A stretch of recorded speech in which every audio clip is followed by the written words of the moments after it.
नमस्कार मंडळी, श्री स्वामी समर्थ मंडळी. आज मोनी अमावस्येला असं विशेष महत्त्व आहे, कारण वर्षातील पहिली अमावस्या आहे.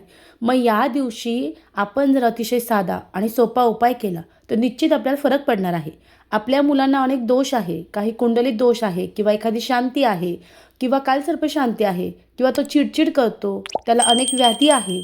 असं काही जर असेल तर तुम्हाला अगदी साधा उपाय करायचा आहे. उपाय काय करायचा? अमावस्येच्या वेळेस, म्हणजे जेव्हा अमावस्या सुरू आहे त्यावेळेसपासून तुम्ही अगदी संध्याकाळपर्यंत हा उपाय करू शकतात. तुम्हाला आज न चुकता गाईला काही खाऊ घालायचं आहे, पण ज्या व्यक्तीला ही व्याधी आहे, त्रास आहे, या व्यक्तीने ते गाईला खाऊ घालायचं.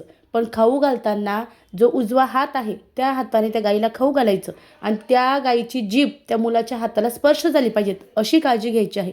याने तुम्हाला नवग्रह शांती असू द्या, कालसर्प असू द्या, मूळ नक्षत्र शांती असू द्या, किंवा भद्रा शांती असू द्या, किंवा अमावस्या शांती असू द्या, सर्व शांत्या असतील किंवा अनेक तुम्हाला शांती सांगितलेली असेल गुरुजीनं, त्यातून तुमची सुटका होणार आहे. जो मुलांना त्रास होतो तो होणार नाही. अगदी एखादा ग्रहसुद्धा त्याचा कुंडलीमध्ये व्यवस्थित नसेल तर तो सुद्धा ग्रह त्याचा नीट होणार आहे. अतिशय साधा पण अतिशय प्रभावी उपाय आहे, निश्चित करावा.